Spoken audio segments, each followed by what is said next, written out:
Hello friends, welcome to the galaxy of geometrics. इस video lecture के अंदर हम गेट ज्योमेट्रिक्स 2024 के पेपर को सॉल्व करेंगे।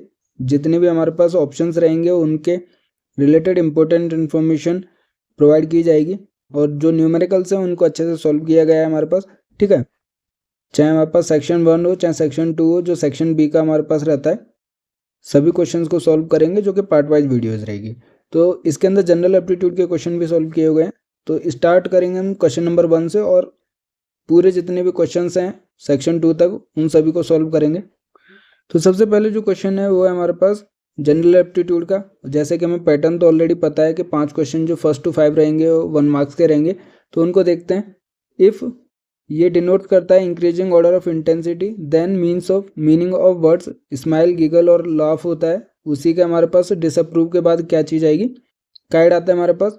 तो which one of the following given options is appropriate to fill the blank. ठीक है, तो ये जो 5 जनरल एप्टीट्यूड के क्वेश्चन रहते हैं 1 मार्क्स के और 5 हमारे पास 2 मार्क्स के, इसमें मैथमेटिकल क्वेश्चन रहते हैं जनरल एप्टीट्यूड के और हमारे पास इंग्लिश के भी काफ़ी क्वेश्चन रहते हैं। एक या 2-3 क्वेश्चन हमारे पास इंग्लिश के भी रहते हैं, तो आपको इंग्लिश भी पढ़नी पड़ती है इसके लिए। तो ये चीज़ आपको पता होना चाहिए कि डिसअप्रूव के बाद हमारे पास क्या आता है, रीअप्रूव आता है, फिर हमारे पास काइड होता है। मतलब कि ये इंटेंसिटी को इंक्रीज करता रहता है। जैसे स्माइल, गिगल और लाफ के रेस्पेक्ट में ही बताना है, तो इसका आंसर रहेगा हमारे पास ऑप्शन ए। रिप्रूव का मतलब होता है कि to tell someone that you disapprove of their bad और सिली बिहेवियर। तो उससे ज़्यादा है हमारे पास, डिसअप्रूव से ज़्यादा इंटेंसिटी किसकी होती है, रिप्रूव की होती है। ठीक है, उसके बाद सेकंड क्वेश्चन है कि find the odd one out in the set. Odd one out बताना है, तो 19 है, 37 है, 21 है, 17 है, 23, 29, 31 एंड 11। तो इसमें आप देखोगे कि 21 ऐसा है जो प्राइम नंबर नहीं है, बाकी सभी जितने भी नंबर्स हैं वो प्राइम नंबर हैं। तो ऑप्शन ए हमारे पास आंसर हो जाएगा। फिर हमारे पास थर्ड क्वेश्चन पे चलते हैं। थर्ड क्वेश्चन है हमारे पास, in the following series identify the number that needs to be change to form the Fibonacci series. Fibonacci series में सिंपल है कि जो प्रीवियस के वर्ड होते हैं, जो नंबर्स होते हैं, उनको ऐड करके नेक्स्ट वाला नंबर बनता है। तो हमारे पास 1 हो गया, 1 + 1 2 आ जाएगा फिर। ठीक है, ये जो सेकंड नंबर 1 वाला है उसके आगे का कोई नंबर नहीं है, इसलिए 1 + 0 किया तो 1 आ गया। फिर इन दोनों नंबर को जोड़ा तो 2 आ गया। 1 + 2 को ऐड किया 3 आ गया। 2 + 3 को ऐड किया तो 5 आना चाहिए था। ठीक है, फिर अगर यहाँ पे 5 होता तो 5 + 3 8 हो जाता, 8 + 5 13 और फिर 21, 13 + 8, तो फिबोनाची सीरीज बन जाती है हमारे पास। तो जो हमारे पास सबसे चेंज करना पड़ेगा वो है हमारे पास 6 को रिप्लेस करना पड़ेगा 5 से। ठीक है, तो ऑप्शन सी जो है वो हमारे पास replace 6/5 to form the Fibonacci series, क्योंकि 2 + 3 जो हो जाएगा 5 आएगा हमारे पास। ठीक है, तो नेक्स्ट क्वेश्चन है हमारे पास फोर्थ। इसको सॉल्व करना पड़ेगा आपको। ये देखने में बड़े लग रहे हैं बट आप इसको सॉल्व करोगे, क्योंकि सबसे पहले तो आपको नंबर्स से देखना है कि 1 मार्क्स का क्वेश्चन है, इसका मतलब ज़्यादा टाइम लेगा नहीं सॉल्व होने में, तो इस पर ज़्यादा टाइम वेस्ट भी नहीं करना है। ठीक है, भले इसको आप मार्क फॉर रिव्यू करके आगे वाले क्वेश्चन सॉल्व कर लीजिए, फिर आपके पास काफ़ी टाइम बचता है, इनको आके आप बाद में दिमाग लगा के सॉल्व कर सकते हो। ठीक है, तो फोर्थ क्वेश्चन है वापस कि द रियल वेरिएबल्स हैं X, Y and Z and real constants हैं पी, क्यू, आर। सेटिस्फाई करना है वापस, ये इक्वेशन को सेटिस्फाई करते हैं। Given that the denominators are non zero. ठीक है, द वैल्यू बतानी है हमारे पास P X + Q Y + R Z की वैल्यू बतानी है। तो देखने में काफ़ी टफ लग रहा है, लेकिन इसको सॉल्व जब आप करोगे तो बहुत सिंपल रहेगा कि ये तो सेटिस्फाई कर रहा है वो इक्वेशन। ठीक है, मतलब कि ये x अपन में PQ - R² is equal to है, y अपन में QR - P² is equal to है, z अपन में RP - Q²। ठीक है, जब आप इसको किसी कांस्टेंट के बराबर मानते हैं हम, तो मल्टीप्लाई न्यूमरेटर और denominator by PQ and R each equation respectively and assume a constant K। तो हमने क्या किया, पहली इक्वेशन को P से ऊपर मल्टीप्लाई किया और नीचे हमारे पास P से मल्टीप्लाई किया। दूसरी को हमने Q से ऊपर मल्टीप्लाई, Q से नीचे। यहाँ पे हमारे पास R को ऊपर से मल्टीप्लाई किया, R को नीचे से। उसके बाद ये फॉर्म बन जाएगा PX अपन में P² - PR²। सिमिलरली हमारे पास ये Q और R से मल्टीप्लाई करने के बाद इन सभी को K के बराबर हमने मान लिया कि K के बराबर किसी कांस्टेंट के बराबर इक्वल है। ठीक है, फिर आप देख सकते हो यहाँ पे कि ये चारों चीज़ें इक्वल हैं, तो ये जो होगा वो K के बराबर होगा। ठीक है, तो यहाँ पे आप देखोगे PX अपन में P² - PR² is equal to K है, तो डिनोमिनेटर वाला यहाँ पे चला जाएगा, तो PX इज इक्वल टू कितना आ जाएगा, ये आ जाएगा P² - PR²। सिमिलरली आप देखोगे कि ये वाला जो QY अपन में Q² R माइनस का QP² है वो हमारे पास इक्वल टू K है, और फिर डिनोमिनेटर वाला K से मल्टीप्लाई हो जाएगा, तो ये फॉर्म बन जाएगा। सिमिलरली थर्ड इक्वेशन के लिए तो ये तीनों इक्वल हो गया हमारे पास। अब हमारे पास जो पूछा गया है वो निकालना है हमें P X plus Q Y plus R Z की वैल्यू। तो हम इन तीनों को अगर ऐड ऑन कर देते हैं P X plus Q Y plus R Z, तो ये तीनों ऐड हो जाएंगे। इसमें अगर आप ओपन करते हो तो के पी स्क्वायर क्यू माइनस का के पी आर स्क्वायर हो जाएगा। ये हमारे पास के क्यू स्क्वायर आर माइनस का के क्यू पी स्क्वायर हो जाएगा। ये हमारे पास के आर स्क्वायर पी माइनस का के आर क्यू स्क्वायर हो जाएगा। ठीक है, फिर आप यहाँ पे देखोगे कि ये वाला जो है हमारे पास इसके साथ कट जाएगा, ये जो है हमारे पास इसके साथ कट जाएगा, ये हमारे पास इसके साथ कट जाएगा। तो ये सभी किसके बराबर हो जाएगा, जीरो के बराबर हो जाएगा, कुछ नहीं बचेगा। तो P X plus Q Y plus R Z की वैल्यू कितनी हो जाएगी, जीरो हो जाएगी। ऑप्शन कौन सा हो जाएगा हमारे पास, ये हो जाएगा। ठीक है, नेक्स्ट क्वेश्चन देखते हैं कि take two long dice rectangular parallelepiped each having four rectangular faces labeled as 2, 3, 5 and 7. If thrown, the long dice cannot land on the square faces and has 1/4 probability of landing on any of the four rectangular faces. The label on the top face of the dice is the score of the throw. If thrown together, what is the probability of getting the sum of the two long dice scores greater than 11? तो हमारे पास जो faces पे numbers है या तो 2 है, 3 है, 5 है, 7 है। दो डाइस है हमारे पास, इन दोनों को अगर हम थ्रो करते हैं तो फेसेस पे या तो 2 आ सकता है, 3 आ सकता है, या 5 या 7 आ सकता है। तो हम देखते हैं 11 से ज़्यादा कब कब आ सकता है, जब 5 और 7 आए, 7 और 5 आए, या फिर 7 और 7 आए। तो टोटल 3 आउटकम्स पॉसिबिलिटी है और टोटल 4 फेसेज है। तो टोटल नंबर ऑफ आउटकम्स कितने हो गए, 16 हो गए। तो ग्रेटर देन 11 आएगा हमारे पास, तो उसकी प्रोबेबिलिटी कितनी हो जाएगी, 3/11 हो जाएगी। ठीक है, 3 है आउटकम की प्रोबेबिलिटी और टोटल है हमारे पास 16, तो 3/16 क्या हो जाएगा, ऑप्शन डी आंसर हो जाएगा। ठीक है, अब हमारे पास जो 6 to 10 क्वेश्चन रहेंगे जनरल एप्टीट्यूड के, वो 2 मार्क्स के रहेंगे। इसमें सबसे पहले क्वेश्चन जो 6th नंबर है वो इंग्लिश के बेसिस पर ही है। तो प्रोफेसर पी, जो फिल इन द ब्लैंक्स है उनको करना है। ठीक है, इनकी जगह पर क्या आएगा वो बताना है। तो male, man who narrated funny stories. Second है in which in his blackest moments he was capable of self deprecating humour. दूसरा professor Q, fill in the blanks है। A man who hardly narrated funny stories blank in his blackest moments was he able to find humour. तो इसमें देख सकते हो आप option B जो है कि पहले हमारे पास यहाँ पे वाजंट आएगा कि professor P wasn't merely a man who narrated funny stories, even in his blackest moments he was capable of self deprecating humor। तो यहाँ पे आप जब इसको सेंटेंस को बनाओगे तो उसका मीनिंग पता होना चाहिए। तो यहाँ पे हमारे पास प्रोफेसर भी जो है वो फनी स्टोरीज को नरेट करने के लिए नहीं था, चाहे उसका इवन जो है मतलब कि उसके ब्लैकेस्ट मोमेंट्स हैं वो अपने आप को सेल्फ डिप्रिकेट कर सकता था, कैपेबल। वही हमारे पास प्रोफेसर क्यू उल्टा हो जाएगा कि professor Q was a man who hardly narrated funny stories. ठीक है, only in his blackest moments he was able to find humour. तो ऑप्शन बी जो है वो करेक्ट आंसर रहेगा इसका। ठीक है, तो इसका जो मीनिंग है वो आपको पता होना चाहिए। नेक्स्ट क्वेश्चन हमारे पास क्या है, गलत है, इसमें सभी को मार्क्स मिले थे, मार्क्स टू ऑल है, तो इसको डिस्कस नहीं करते, गलत है, मार्क्स टू ऑल है। नेक्स्ट क्वेश्चन है हमारे पास कि the bar chart gives the batting average of VK and RS for 11 calendar years from 2012 to 2022, considering that 2015 and 2019 are world cup years. तो 2015 हो गया हमारे पास ये वाला, और हमारे पास 2019 हो गया वर्ल्ड कप ईयर। ठीक है, तो बार चार्ट देखना सिंपल है, आपको क्या है ये ग्राफ दिया हुआ होता है जिसमें कैलेंडर ईयर है हमारे पास एक्स एक्सिस पे, वाई एक्सिस पे बैटिंग एवरेज है। तो मेन ये जो वैल्यूज हैं उनसे आपको कंपेयर करना होता है। कहाँ से ईजी हो जाता है, ये जो लाइन्स हैं आप उससे कंपेयर कर सकते हो। तो इसमें हमारे पास पूछा क्या गया है, करेक्ट जो ऑप्शन है वो बताना है। सबसे पहला ऑप्शन क्या है हमारे पास, R S has a higher yearly batting average than that of VK in every world cup year. R S वाला जो है वो फुल्ली जो फील्ड है हमारे पास, और ये डॉटेड वाला आर एस है, वीके हमारे पास फुल्ली फील्ड है। तो are S has higher yearly batting average, मतलब कि डॉटेड वाला ऊपर होना चाहिए। वर्ल्ड कप ईयर कौन कौन से हैं, 2015 एंड 2019। ठीक है, तो then the VK in the every world cup year. तो यहाँ पे हम देख सकते हैं कि बैटिंग एवरेज जो है वो डॉटेड वाला ऊपर है और यहाँ पे हमारे पास डॉटेड वाला नीचे है। इसका मतलब यहाँ पे आर एस जो है वो कम है बैटिंग एवरेज, ठीक है, जो कि वर्ल्ड कप ईयर था, तो ऑप्शन फर्स्ट गलत हो गया। दूसरा हमारे पास option VK has a higher yearly batting average than that of RS in every world cup year.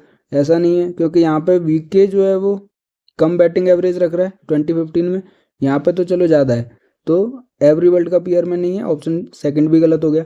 Third है हमारे पास VK's yearly batting average is consistently higher than that of RS between the 2 World cup year. तो 2 World cup year 2015 and 2019 है, इनके बीच में हम अगर VK की ईयरली बैटिंग एवरेज ज़्यादा होनी चाहिए तो ये जो फील्ड वाला है वो हाइयर होना चाहिए डॉटेड से। तो हम देख सकते हैं यहाँ पे भी ज़्यादा बैटिंग एवरेज है, इसमें भी ज़्यादा बैटिंग एवरेज है, डॉटेड वाला नीचे है हमारे पास, ठीक है, फुल्ली फील्ड से। और यहाँ पे तो काफ़ी ज़्यादा बैटिंग एवरेज है, ठीक है, और यहाँ पे भी हमारे पास बैटिंग एवरेज ज़्यादा है। तो इसका मतलब है कि ऑप्शन सी सही हो जाएगा कि वीके की जो बैटिंग एवरेज है वो ज़्यादा है as comparison to the RS between the world cup year. Fourth option भी अगर आप देखना चाहते हो तो RS yearly batting average is consistently higher than that of VK in the last 3 years. तो ऐसा नहीं है, हमारे पास 2021 में हमारे पास वीके की ज़्यादा बैटिंग एवरेज है, ठीक है। तो ऑप्शन सी जो हो जाएगा वो करेक्ट हो जाएगा। यहाँ पे मैंने एक्सप्लेनेशन दे रखा है, बाकी मैंने फिगर में समझा दिया है, बार चार्ट को कैसे देखते हैं वो चीज़ हमने देख ली है, ठीक है। नेक्स्ट क्वेश्चन देखते हैं कि ये जो a planar rectangular sheet has 2 V shaped pieces attached as shown below. This piece of paper is folded to make the following closed 3-dimensional object. The number of folds required to form the object is. तो इसमें देख सकते हो कि the number of fold जो आपको 3D object बनाने के लिए, इससे आपको ये वाला फिगर कन्वर्ट करना है, तो आपको 9 इसमें फोल्ड करने पड़ेंगे। पहले आपको 3D रिप्लेस करना पड़ेगा आपको, तो आप इसको डाउन लेकर आओगे, फिर आप इसको इनर लेकर आओगे और ये वाला फिगर बनाओगे, तो आपको 9 फोल्ड आपको इसको विजुलाइज करना पड़ेगा। तो इसमें टोटल नंबर ऑफ फोल्ड्स जो लगेंगे वो 9 लगेंगे, तो ऑप्शन ए जो हो जाएगा वो करेक्ट हो जाएगा, ठीक है। फिर है हमारे पास 10th कि 4 equilateral triangles are used to form a regular close 3-dimensional object by joining along the edges the angle between any 2 faces. Marks 2 all है हमारे पास, इसमें ऑप्शन सही नहीं है, एक ऑप्शन सही नहीं है, ठीक है। तो हमारे पास ये थे जनरल एप्टीट्यूड के क्वेश्चन 2024 में, जिसमें से 2 क्वेश्चन क्या है मार्क्स 2 ऑल है और बाकी सॉल्व हमने किए हुए हैं 8 क्वेश्चन, ठीक है। अब हम चलते हैं पार्ट ए पे, जो कॉमन रहता है सभी कैंडिडेट्स के लिए। आपको सबसे पहले क्या है कि एग्ज़ाम का पैटर्न पता होना चाहिए, वहाँ जाके सरप्राइज नहीं होना है। तो इसमें क्या है मार्क्स 2 जो कॉमन रहता है, कंपलसरी रहता है सभी कैंडिडेट्स के लिए, चाहे पार्ट बी के सेक्शन 1 को चूज करें बच्चे, चाहे हमारे पास सेक्शन 2 को, सभी के लिए पार्ट ए जो है वो है कॉमन रहता। बाकी मैंने इसके ऊपर जो स्टैटिस्टिकल एनालिसिस होता है कि कौन सा हमारे पास कितना वेटेज था, उसमें आपको क्या पैटर्न भी पता चल जाएगा कि गेट एग्जाम जो होता है जियोमेट्रिक्स का कितना होता है, कैसे होता है, कितने मार्क्स के क्वेश्चन कहाँ से आते हैं, वो डिस्कस किया हुआ है मैंने, तो आप उस वीडियो को देख सकते। तो अभी इसमें जो 11 नंबर से 27 के क्वेश्चन रहेंगे, ठीक है, वो हमारे पास क्या 1 मार्क्स के रहेंगे, 1 मार्क्स के रहेंगे। इसका मतलब है कि ज़्यादा उसमें टाइम नहीं लगेगा सॉल्व करने में, तो आपको ज़्यादा टाइम वेस्ट भी नहीं करना है उन क्वेश्चन पर। सिंपल क्वेश्चन रहते हैं, काफ़ी ईजी क्वेश्चन रहेंगे, ठीक है। तो उनको देखते हैं। हमारे पास गेट ज्योमेट्रिक्स का सिलेबस तो आपने देखा ही है, इसमें से 4 पोर्शन था। इंजीनियरिंग मैथमेटिक्स है हमारे पास, रिमोट सेंसिंग है, GNSS है हमारे पास, ठीक है, GIS है हमारे पास। तो 4 हो गए, इंजीनियरिंग मैथमेटिक्स हो गया, रिमोट सेंसिंग के अंदर ही प्लेटफॉर्म एंड हमारे पास सेंसर्स रहता है। उसके बाद हमारे पास क्या है GNSS भी है और GIS है। तो इनसे रिलेटेड ही क्वेश्चन हमारे पास पार्ट ए में मिलेंगे, ठीक है। तो 11 नंबर क्वेश्चन देखते हैं कि विच of the following option best describe the uncertainty in A measurement. तो अनसर्टेनिटी क्या है हमारे पास, एरर होता है, रैंडम और सिस्टमेटिक एरर दोनों को इंक्लूड करता है।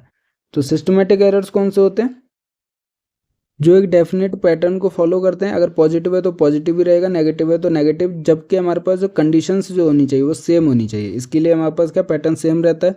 तो ये जो एरर होते हैं वो ऑब्जर्वर के डिपेंडेंट रहते हैं, या फिर हमारे पास इंस्ट्रूमेंट कौन सा यूज कर रहे हैं उसके ऊपर, या फिर फिजिकल एनवायरनमेंट की वजह से कॉज होता है। तो सिस्टमेटिक एरर जो फॉलो करते हैं वो डेफिनेट पैटर्न को फॉलो करते हैं।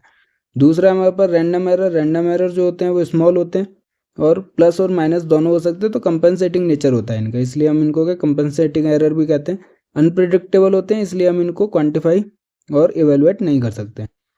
कहने का मतलब है जो अनसर्टेनिटी है वो एरर होता है, चाहे उसमें आप रैंडम एरर और सिस्टमेटिक एरर दोनों इंक्लूडेड रहते हैं, ठीक है। तो ऑप्शन डी जो हो जाएगा वो आपका करेक्ट आंसर हो जाएगा 11 क्वेश्चन का। 12th है हमारे पास कि distance was measured as 200 metre plus minus का 0.1 metre, the relative precision of this measurement. तो इसमें जो एरर है वो हमारे पास पॉसिबिलिटी कितनी है, प्लस माइनस का 0.1 मीटर है 200 मीटर में। तो जब एरर हम रिलेटिव प्रिसीजन निकालते हैं E/D या फिर E/P करते हैं हमारे पास, तो E जो एरर है 0.1 हो गया और 200 मीटर में डिवाइडेड बाई 200 किया, इसको रिप्रेजेंटेटिव फ्रैक्शन में चेंज किया तो 1/2000 हो गया। यहाँ से पॉइंट हटाएंगे तो यहाँ पे 10 से मल्टीप्लाई करेंगे, ठीक है, इसको सॉल्व करने के लिए। तो 1:2000 जो ऑप्शन है हमारे पास सी, वो करेक्ट आंसर हो जाएगा। कितने सिंपल क्वेश्चन पूछे जाते हैं गेट एग्जाम में, 1 मार्क्स के तो काफ़ी ईजी होते हैं, ठीक है। नेक्स्ट क्वेश्चन है, which of the following option से describe the correct relationship for a Gaussian distributor random error.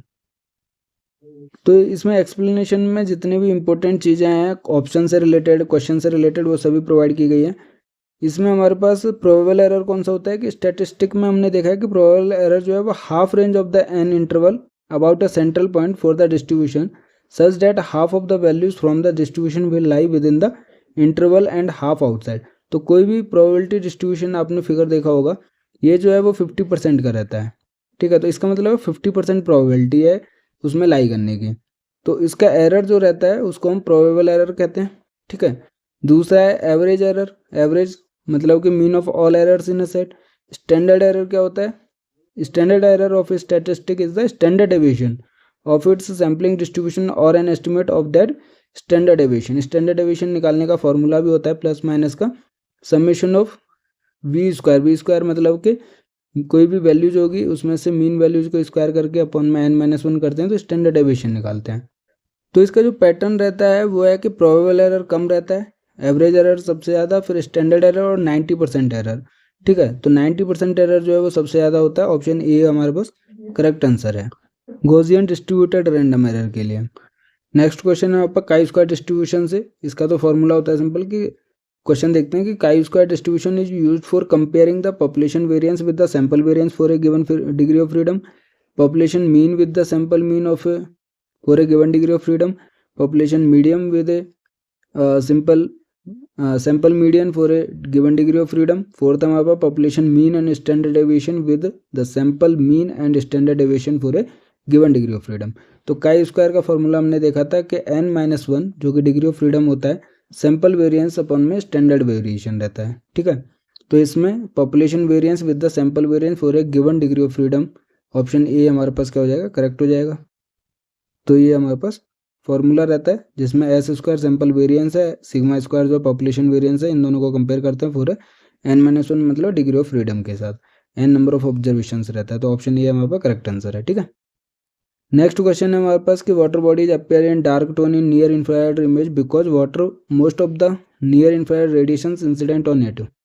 तो जैसे कि हमें पता है कि डार्कर कलर जो दिखता है तब दिखता है जब हमारे पास रिमोट सेंसिंग जो सेंसर अवेलेबल रहता है उसके पास कोई भी रेडिएशन पहुंचती नहीं है, मतलब कि कोई ऑब्जेक्ट है वो अपनी रेडिएशन जो भी फॉल होती है उनको एब्जॉर्ब कर लेता है, एमिट नहीं करता है, रिफ्लेक्ट नहीं करता है, स्कैटर नहीं करता है, इसलिए सेंसर तक वो पहुंचती नहीं है, तो ब्लैक कलर का शो होता है। तो वाटर बॉडी जो है वो नियर इंफ्रारेड रीजन के जो रेंज ऑफ वेवलेंथ है उसको क्या करती है, एब्जॉर्ब करती है। ऑप्शन ए जो है वो करेक्ट हो जाएगा। जैसे इस फिगर में समझते हैं कि water absorbs strongly at near infrared wavelength leaving little radiation to be either reflected और ट्रांसमिटेड। तो सबसे ज़्यादा क्या पोर्शन होता है वो एब्जॉर्ब कर लेती है नियर इंफ्रारेड रीजन में। इसमें देख सकते हैं कि ये तो हमारे पास विजिबल रेंज हो गया जहाँ पे हमारे पास थोड़ा सा रिफ्लेक्टेंस देखने के लिए मिलता है, और ये हमारे पास क्या ट्रांसमिटेंस देखने के लिए मिलता है। बट नियर इंफ्रारेड रीजन जो कि यहाँ से स्टार्ट हो रहा है वो सभी पोर्शन के एब्जॉर्बटेंस हो जाता है, रिफ्लेक्टेंस हमारे पास 0% रहता है। तो मोस्टली क्या यहाँ पर एब्जॉर्ब हो जाती है near infrared radiation by the water body, इसलिए वो क्या डार्क टोन का दिखता है। तो ऑप्शन ए आंसर हो जाएगा हमारे पास। ये सभी हमने रिमोट सेंसिंग लेक्चर सीरीज में कवर किया हुआ है। नेक्स्ट क्वेश्चन है हमारे पास कि the approximate altitude above the earth surface of polar sun synchronous orbits of ISRO's remote sensing satellite. तो इसमें आपको क्या ध्यान देना है, पोलर सन सिंक्रोनस ऑर्बिट्स हैं। तो पोलर ऑर्बिट्स जो हैं उनको लो अर्थ ऑर्बिट में प्लेस किया जाता है, जिनका जो एल्टीट्यूड है हमारे पास अबव द अर्थ सरफेस कितना रहता है, ग्रेटर देन 400 किलोमीटर रहता है, मतलब कि जनरली 600 to 800 किलोमीटर रहता है सन सिंक्रोनस ऑर्बिट्स का, ठीक है। और पीरियड जो रहता है किसी भी ऑर्बिटल पीरियड जो रहता है एक सैटेलाइट को अपनी ऑर्बिट कंप्लीट करने के लिए 96 to 100 मिनट्स रेंज रहती है और इंक्लिनेशन 98 डिग्री रहता है विद द इक्वेटर। ठीक है, तो आपको जो यहाँ पे ध्यान देना है वो है 600 to 800 kilometre above the earth surface at an altitude of the polar sun synchronous orbits. ठीक है, तो ऑप्शन डी जो है वो आंसर हो जाएगा। नेक्स्ट है हमारे पास hyper spectral sensor. Hyper spectral में आपको पता है, जैसे हमने पढ़ा हुआ है अपने रिमोट सेंसिंग लेक्चर सीरीज के अंदर, कि हाइपर स्पेक्ट्रल का मतलब है कि large number of narrow and continuous bands रहते हैं, बैंड्स होते हैं। बैंड्स कौन से? वेवलेंथ बैंड्स होते हैं, कि जो भी विजुअल स्पेक्ट्रम हमें पता है 0.4 से लेके 0.7 माइक्रोमीटर तक की रेंज रहती है वेवलेंथ की। तो इसमें बहुत सारे नंबर ऑफ बैंड्स सेंसर्स सिर्फ उस रेंज को सेंस करते हैं, उसमें डेटा को कलेक्ट करते हैं। तो कंटिन्यूअस और large number of narrow bands available रहते हैं हाइपर स्पेक्ट्रल के अंदर। तो hyper spectral sensor consist of large number of narrow and continuous bands. Hyper spectral data sets are generally composed of about 100 to 200 spectral bands of relatively narrow band width. तो इनके बीच की जो difference है, मान लीजिए 0.4 से लेके 0.41 तक की रेंज हो सकती है। तो 0.01 जो माइक्रोमीटर रेंज है वो किसकी है? हमारे पास बैंड विड्थ कहलाती है। ठीक है, तो हमारे पास क्या नैरो बैंड विड्थ रहती है, large number of narrow and continuous bands रहते हैं hyper spectral sensor. Option C हमारे पास करेक्ट आंसर हो जाएगा। नेक्स्ट क्वेश्चन है कि part of the solar radiation incident on the water surface gets refracted as per. तो जो रिफ्रैक्शन होता है वो स्नेल्स लॉ की वजह से होता है। रिफ्रैक्शन के अंदर हमने देखा है स्नेल्स लॉ क्या बोलता है कि define the relationship between the incident angle and the refraction angle age dependent on the refractive index of the interface material. तो दोनों मटेरियल की डेंसिटी अलग अलग रहेगी। ठीक है, तो ये जब रे एक मीडियम से दूसरे मीडियम में जाता है जिसकी डेंसिटी अलग है, तो रिफ्रैक्टिव इंडेक्स होता है हमारे पास।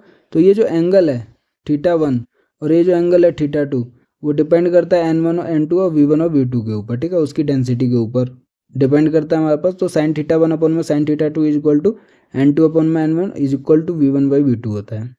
तो ये डिफाइन करता है हमारे पास इंसिडेंट एंगल और रिफ्रैक्शन एंगल के बीच के रिलेशनशिप को। आंसर क्या है हमारे पास? स्नेल्स लॉ हो जाएगा, ऑप्शन बी। नेक्स्ट है हमारे पास which of the following mathematical principles is applied for finding a geographic position on earth surface using GPS. तो ये हमने जीएनएसएल लेक्चर सीरीज के अंदर देखा है। बेसिकली आपको याद होना चाहिए, ट्राइलेट्रेशन है, काफ़ी इंपॉर्टेंट क्वेश्चन है, काफ़ी एग्जाम्स में और काफ़ी बार पूछा जाता है हमारे पास।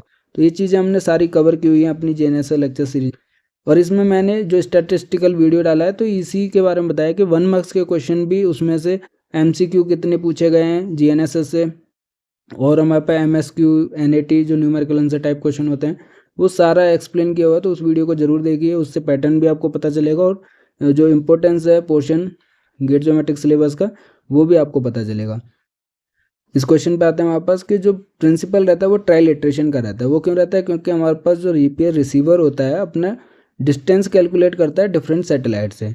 तो उसके बेसिस पे ये अपने एक्स वाई जेड और जो हमारे पास 4 सैटेलाइट की जो मिनिमम रिक्वायरमेंट रहती है वो टाइम करेक्शन फैक्टर के लिए रहती है। तो ये जब डिस्टेंस के बेसिस पे अपनी पोजीशन को कैलकुलेट करता है उस कॉन्सेप्ट को क्या कहते हैं? ट्राइलेट्रेशन कॉन्सेप्ट कहते हैं। तो प्रिंसिपल जो होता है वो ट्राइलेट्रेशन रहता है। तो इसमें आप देख सकते हो कि D1 हो गया, ठीक है, D2 हो गया, D3 हो गया। तो डिफरेंट सैटेलाइट से अपना रिसीवर जो है वो सैटेलाइट पॉइंट को डिस्टेंस को कैलकुलेट करके अपनी पोजीशन कैलकुलेट करता है। इसमें हमने ये चीज़ भी देखी थी कि ये जो डायल्यूशन ऑफ प्रिसीजन होता है, तो ये हमारे पास मान लीजिए फर्स्ट सैटेलाइट की रेंज है, ये सेकंड सैटेलाइट की है, ये थर्ड सैटेलाइट की। इन तीनों का इंटरसेक्शन पॉइंट जो रहता है वो रिसीवर की पोजीशन रहती है। वही हमारे पास क्या एक्स वाई जेड कैलकुलेट करता है। फोर्थ सैटेलाइट की रहती है कि करेक्ट टाइम पे हमारे पास फैक्टर जो रहता है कि टाइमिंग पोजीशन हमारे पास करेक्ट होनी चाहिए। ठीक है, तो अपनी पोजीशन की प्रिसीजन के लिए फोर्थ सैटेलाइट की रिक्वायरमेंट रहती है। तो ये जो कॉन्सेप्ट है डिस्टेंस से अपनी पोजीशन कैलकुलेट करना वो क्या ट्राइलेट्रेशन कॉन्सेप्ट है। वही हमारे पास जीपीएस करता है। तो ऑप्शन सी जो है ट्राइलेट्रेशन प्रिंसिपल हो जाता है जीपीएस का। तो ये चीज़ हमने देखी हुई है जीएनएसएल लेक्चर सीरीज में। इसका एक्सप्लेनेशन देख लेते हैं कि GPS receivers job is to locate 4 और मोर सैटेलाइट। ठीक है, तो मिनिमम 4 सैटेलाइट की रिक्वायरमेंट रहती है अगर 3D पोजीशन कैलकुलेट कर रहे हैं। Figure out the distance to each and use this information to deduce its own location. अपनी पोजीशन कैलकुलेशन के लिए इन डिस्टेंस का यूज करता है।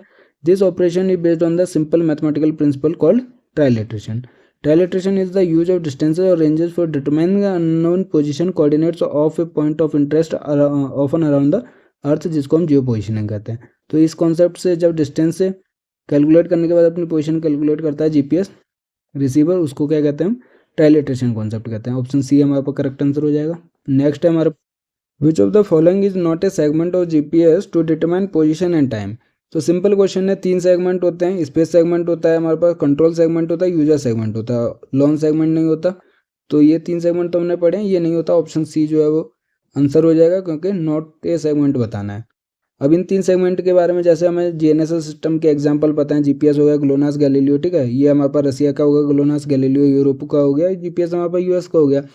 तो जितने भी जीएनएसएस सिस्टम्स होते हैं, ठीक है, उन सभी के 3 मेन सेगमेंट या कंपोनेंट्स होते हैं। एक होता है स्पेस सेगमेंट, जिसके अंदर जीएनएसएस की सैटेलाइट्स हो गए, जो स्पेस व्हीकल्स हो गया, जो रेडियो सिग्नल को ट्रांसमिट करते हैं स्पेस से। दूसरा हमारे पास कंट्रोल सेगमेंट हो गया, इसके अंदर 2 चीज़ें आती हैं, मास्टर कंट्रोल स्टेशंस और हमारे पास मॉनिटरिंग नेटवर्क्स रहते हैं, जो ट्रैक करते हैं सैटेलाइट्स को, ठीक है, अपने स्टेशन से, और फिर उनको अपडेट करते रहते हैं। वो है हमारे पास कंट्रोल सेगमेंट। थर्ड है हमारे पास यूजर सेगमेंट, जो जीपीएस रिसीवर्स होते हैं, जीएनएसएस रिसीवर या फिर यूजर कम्युनिटी, वो किसके अंदर आती है, यूजर सेगमेंट के अंदर आती है। GNSS receivers convert space vehicle signal into position, velocity and time estimates, which are used by GNSS receiver for navigation, positioning, time dissemination and other research purposes, ठीक है। तो ऑप्शन सी जो है वो आंसर हो जाएगा, क्योंकि ये कोई सेगमेंट नहीं होता GNSS सिस्टम का। नेक्स्ट क्वेश्चन है, dilution of precision DOP in GPS based survey is primarily use to access the quality of. तो इसमें मैंने जैसे अभी एक्सप्लेन किया था कि सैटेलाइट जो होता है उसका एक सर्कल बनता है, फिर कि इस रेंज में हमारे पास वो जीपीएस रिसीवर की लोकेशन हो सकती है। दूसरा सैटेलाइट है, ये रेडियस होता है और सर्कल बनता है, इसमें सर्कल बना नहीं पाया मैं, फिर से बना देता हूँ कि एक सैटेलाइट की रेंज मान लीजिए ये हो गया इसके सर्कल के बेसिस पे। दूसरा हमारे पास सैटेलाइट बोलेगा कि नहीं जीपीएस की रिसीवर पोजीशन ये है।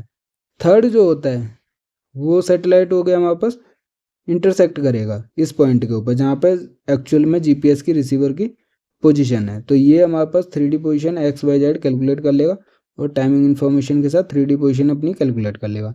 तो अगर ये पॉइंट, ये तो गुड डायल्यूशन ऑफ प्रिसीजन हो गया, ये चीज़ भी हमने देखी है कि डायल्यूशन ऑफ प्रिसीजन 2 तरीके की होंगी, एक है गुड डायल्यूशन ऑफ प्रिसीजन, एक है हमारे पास बैड डायल्यूशन ऑफ प्रिसीजन। इसमें भी ज्योमेट्रिक और बहुत सारे डायल्यूशन ऑफ प्रिसीजन अभी नीचे हम एक्सप्लेनेशन में देखेंगे। तो इसके अंदर क्या है कि ज्योमेट्री पर डिपेंड करता है। अगर सारी सैटेलाइट्स एक ही क्वाड्रेंट में, मान लीजिए कोई भी एक क्वाड्रेंट ले लिया हमने, ये वाला क्वाड्रेंट हो गया, ठीक है, तो ये सारी सैटेलाइट्स एक ही तरफ हैं, तो इनका जो रहेगा, ये तो हमारे पास क्वाड्रेंट जो जीपीएस रिसीवर के रेस्पेक्ट में क्वाड्रेंट देखा जाएगा तो डिफरेंट क्वाड्रेंट में है। ये फर्स्ट क्वाड्रेंट मान लेते हैं, ये हमारे पास सेकंड हो गया, ये हमारे पास फोर्थ क्वाड्रेंट हो गया, ये थर्ड हो गया हमारे पास, तो फोर्थ। तो डिफरेंट क्वांटिटी मतलब परपेंडिकुलरली हैं, तो गुड डायल्यूशन ऑफ प्रिसीजन इतना ज़्यादा एक्यूरेसी हमारे पास अचीव हो जाएगी इसकी। बट अगर मान लीजिए एक ही क्वाड्रेंट में होता है, यहीं पर सैटेलाइट होती, ठीक है, वो इंटरसेक्ट करती है, जैसे कि मैं बैड डायल्यूशन ऑफ प्रिसीजन का एग्जांपल देता हूँ कि एक सैटेलाइट यहाँ पर है, ये इतना बताएगा कि हमारे पास रिसीवर यहाँ होगा, एक ही क्वाड्रेंट जीपीएस रिसीवर यहाँ पर है, ठीक है। फिर हमारे पास ये एक देगा, फिर हमारे पास थर्ड सैटेलाइट भी मान लीजिए इसी क्वाड्रेंट में वो देगी। तो ये जो इंटरसेक्शन एरिया जो रहेगा वो इंक्रीज होगा, इसका मतलब रिसीवर यहाँ पे कहीं होना चाहिए जहाँ इंटरसेक्शन पॉइंट है, ठीक है। तो ये सारे जो रिसीवर हैं वो सैटेलाइट हैं वो एक ही डायरेक्शन में, एक ही क्वाड्रेंट में मानते हैं अगर हम, तो जो इंटरसेक्शन पॉइंट रहेगा इन सर्कल्स का, ठीक है, वो हमारे पास ज़्यादा रहेगा, इसका मतलब एक्यूरेसी डाउन हो जाती है। तो बात हम कर रहे हैं यहाँ पे कि डायल्यूशन ऑफ प्रिसीजन क्यों किया जाता है, प्राइमरली यूज क्या है इसका, तो वो हम क्वालिटी बताने के लिए सैटेलाइट ज्योमेट्री की, ज्योमेट्री मतलब पोजीशन ऑफ सैटेलाइट्स की। तो ऑप्शन बी जो है वो करेक्ट होता है। तो डीओपी के बारे में देखते हैं, dilution of precision which stand for DOP, ठीक है, डीओपी मतलब dilution of precision is a matric that assesses the impact of geometric distribution of visible satellites in navigation system on the accuracy of positioning. तो accuracy ज़्यादा रहेगी अगर good dilution of precision है। Area अगर ज़्यादा cover कर रहा है वो सर्कल, तो वो बैड डायल्यूशन ऑफ प्रिसीजन और एक्यूरेसी डाउन रहेगी। तो बेसिकली जो सैटेलाइट की ज्योमेट्री उसको डिफाइन करने के लिए डायल्यूशन ऑफ प्रिसीजन का यूज होता है। It evaluates the reliability of receivers position by considering the geometric arrangement of the satellites in the sky. तो इस फिगर से देखते हैं कि जैसे हम बैड डाइल्यूशन ऑफ प्रिसीजन की बात कर रहे थे, इसके रेस्पेक्ट में सारी सैटेलाइट्स जो हैं वो एक ही क्वाड्रेंट में है, तो इसका जो होगा, जो कवरेज रहेगा सर्कल का वो ज़्यादा रहेगा हमारे पास, ठीक है, इंटरसेक्शन पॉइंट। तो ये बैड डाइल्यूशन ऑफ प्रिसीजन है, हाई डीओपी वैल्यू रहेगी इसके लिए। और जब इसके रेस्पेक्ट में देखते हैं कि मान लीजिए 90 डिग्री पे है, फार अवे है, तो इसका गुड डाइल्यूशन ऑफ प्रिसीजन रहेगा, एक्यूरेसी ज़्यादा रहेगी, लो डीओपी वैल्यू होगी। तो डिफरेंट टाइप्स ऑफ डीओपी रहते हैं, हॉरिजॉन्टल डीओपी हो गया, वर्टिकल डीओपी हो गया हमारे पास, पोजीशन डीओपी हो गया। तो हॉरिजॉन्टल और वर्टिकल का जो फॉर्मूला रहता है उसका स्क्वायर रूट करके ऐड ऑन करेंगे अगर हम स्क्वायर करके हॉरिजॉन्टल और वर्टिकल का, तो उससे हम पोजीशन डाइल्यूशन ऑफ प्रिसीजन निकालते हैं। तो डिफरेंट टाइप्स ऑफ डीओपी रहते हैं। उसके अलावा हमारे पास टाइम डीओपी रहता है, time dilution of precision, geometric dilution of precision होता है, ठीक है, जो कि टाइम और पोजीशन डाइल्यूशन ऑफ प्रिसीजन से निकालते हैं। तो मेन है हमारे पास जियोमेट्रिक डाइल्यूशन ऑफ प्रिसीजन, ठीक है, जो कि कम्बिनेशन होता है पोजीशन और टाइम डाइल्यूशन ऑफ प्रिसीजन का, जिससे हम सैटेलाइट ज्योमेट्री निकालते हैं 3D position and time solution. तो बेसिकली जो डीओपी रहता है वो किसके लिए रहता है, सैटेलाइट ज्योमेट्री। तो देखिए मैंने एक्सप्लेनेशन में आपको सारी चीज़ें डीओपी से रिलेटेड दी हुई हैं, तो आप इससे एक्स्ट्रा ही पढ़ सकते हो, जिससे कि नेक्स्ट वाले जो एग्जाम्स हैं आपको हेल्प मिल सके, ठीक है। कोई भी डाउट होता है आप हमें कमेंट कर सकते हैं। और व्हाट्सएप और टेलीग्राम चैनल का लिंक जो है वीडियो के डिस्क्रिप्शन में आप देख सकते हो, नहीं तो ज्योमेटिक्स गैलेक्सी के नाम से आप सर्च करके हमें फॉलो कर सकते हो, जहाँ पे आपको बाकी अदर अपडेट्स भी मिलती रहती हैं। उसके अलावा आपको ये PDF भी चाहिए तो वहीं पर अपलोड की जाएगी व्हाट्सएप और टेलीग्राम चैनल पर। उसके लिए आपको फॉलो करना पड़ेगा और डाउनलोड करना पड़ेगा, फ्रीली अवेलेबल है, कोई दिक्कत नहीं। कुछ भी डाउट होता है आप हमें कमेंट कर सकते हैं, मैसेज कर सकते हैं उसके ऊपर। नेक्स्ट क्वेश्चन देखते हैं हमारे पास कि how many Navstar GPS satellites in standard constellation are operational and provide uninterrupted services.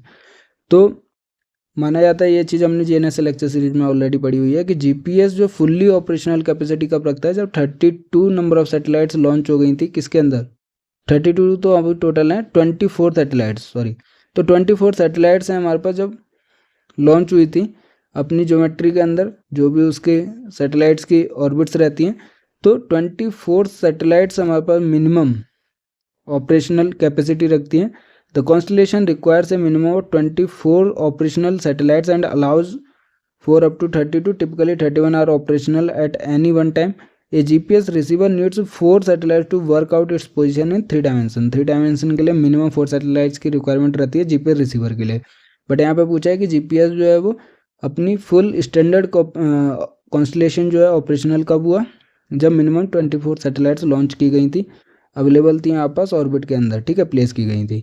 तो ऑप्शन सी हमारे पास करेक्ट आंसर हो जाएगा।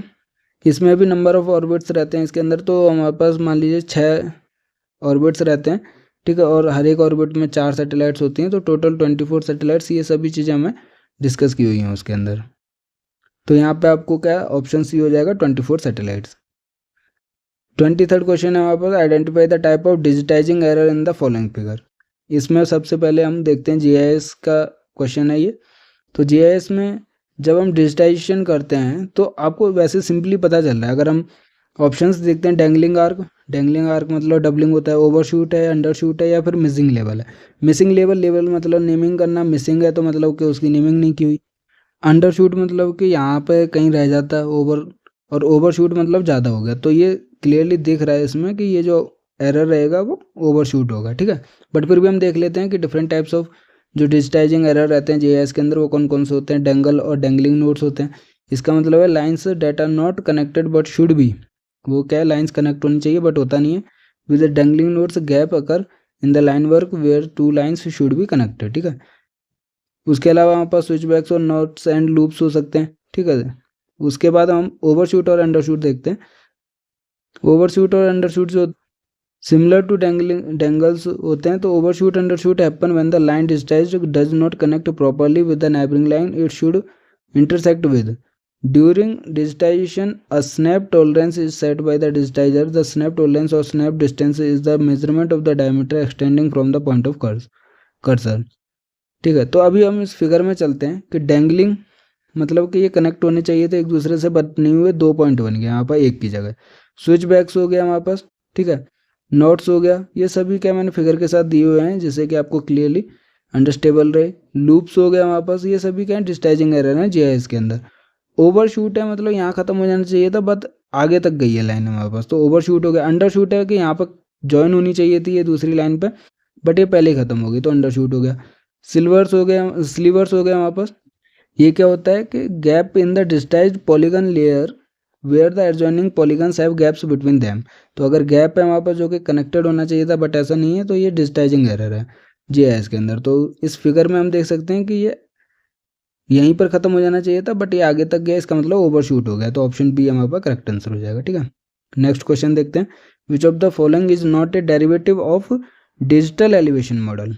तो डेरिवेटिव नहीं है, मतलब डिजिटल एलिवेशन मॉडल हम किससे कनेक्ट नहीं कर सकते। जैसे स्लोप अगर अवेलेबल है तो हम कनेक्ट कर सकते हैं, क्रिएट कर सकते हैं। ठीक है, एस्पेक्ट है तो भी कर सकते हैं, कंटूर है तो भी कर सकते हैं, क्योंकि इनके अंदर क्या एलिवेशन डेटा रहता है। इन सभी के अंदर एलिवेशन डेटा है तो उससे हम डिजिटल एलिवेशन मॉडल हम क्रिएट कर सकते हैं। बट एमिसिविटी तो डिफरेंट कॉन्सेप्ट हो गया जो रिमोट सेंसिंग के अंदर रहता है। ठीक है, तो ऑप्शन ए बी सी तो हमारे पास करेक्ट है, बट नॉट ए डेरिवेटिव पूछा है तो ऑप्शन डी हमारे पास इसका आंसर हो जाएगा। अब देखिए एमिसिविटी क्या होता है, रेशियो है energy radiated from a material surface to that radiated from a perfect emitter. तो परफेक्ट एमिटर मतलब कि black body at the same temperature and wavelength and under the same viewing condition.